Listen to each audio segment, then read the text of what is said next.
I'm running for Congress to help bring us together, to protect women's rights and voting rights, to make housing and health care affordable.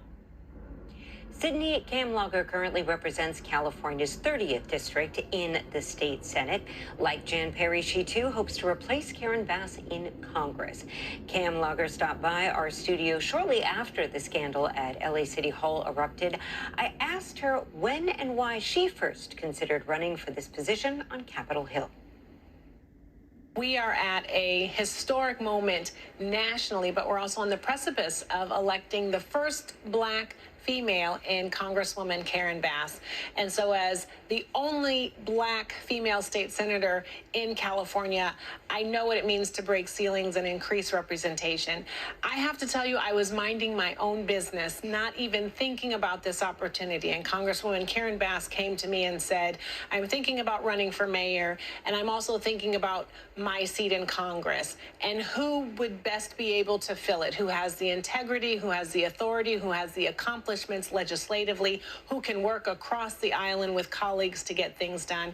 And I would like you to consider this seat. So I had to pray and talk to my family and friends. We had to wait for the redistricting process to be finalized.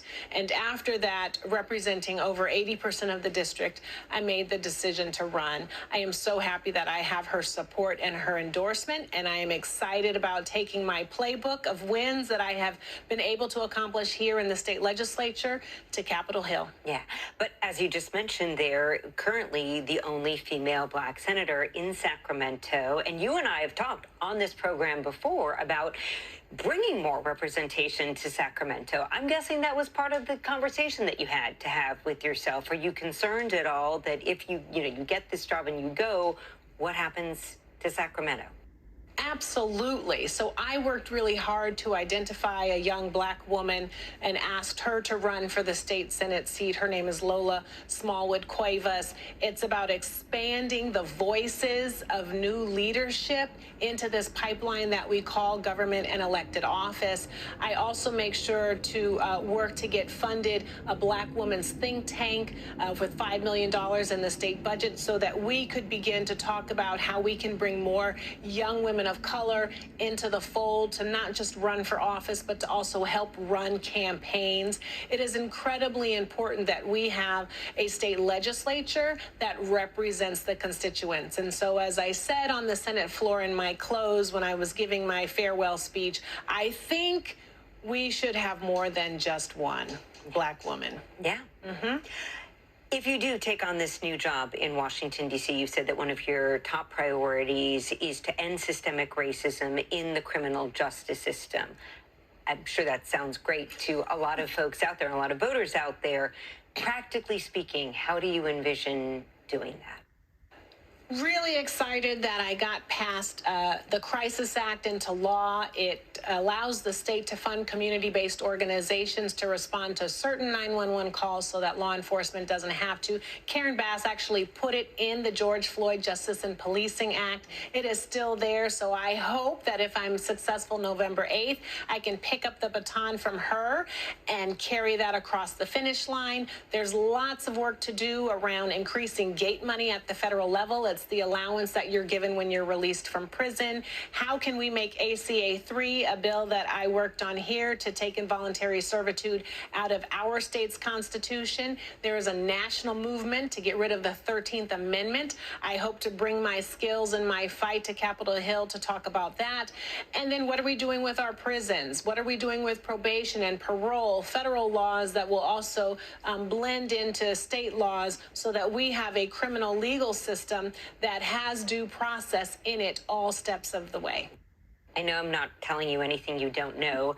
The political climate in Sacramento versus D.C., a little bit different. And this is something that you've said in your ads, that you really want to try to bring this country together. But we are living in incredibly polarizing times. So to accomplish that, to accomplish any of your priorities, what's your approach when it comes to working with people who may not see issues or this country the same way that you do? One of the skill sets that I lean on a lot is listening. listening to my colleagues who are Republicans, but also Democrats that live in a different part of the state. And what are the issues that are impacting their constituents? How can I learn from those issues and then talk about them in a way that resonates with my constituents and vice versa? I think what constituents want is to dial down the rhetoric, dial up the elbow grease, and bring more trust into how government works. We've lost that. Democracy is a shared project, and it is incredibly fragile. We've seen over the course of the past 4 years what can happen when you don't tend to it. And so part of the way to heal and to rebuild is to figure out how you can build consensus, is to talk about issues in a way that other folks can understand. And I say it's really important that we begin to lean into the economic framework of so many issues, because at the end of the day, everyone wants the same thing. I want to be sheltered. I want to be fed. I want to have a job that is paying a dignified wage. I want to make sure my children are safe and learning, and I want to make sure that my elders are taken care of. We might all agree on certain common goals like that. How we get there, of course, different people have different ideas. When we spoke with your opponent, Jan Perry, we asked her the same question I'm going to ask you now.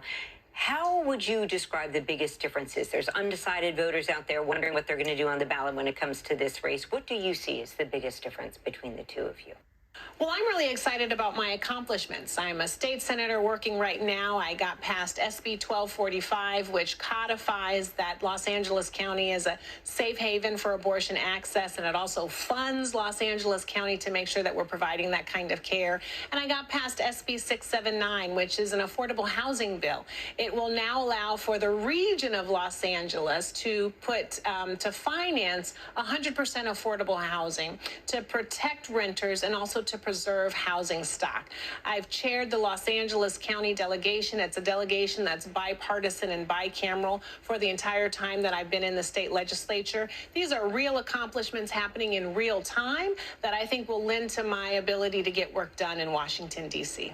As I'm speaking to you, tapes have recently surfaced that were published by the LA Times of several LA City Council members saying truly hurtful, disparaging, racist remarks. And I know that you've had some thoughts on that front. And I'm just wondering, how do you see us as a city moving forward? The comments that were made are painful. They hurt. I am friends with Councilman Mike Bonin. I know his young son. I'm a mother of a black boy myself. And to think that someone is saying those kinds of things about him would break my heart. Sunlight is the best disinfectant. And so we have an opportunity for truth, for reconciliation, and for remedy as we move forward. Government works when there's trust.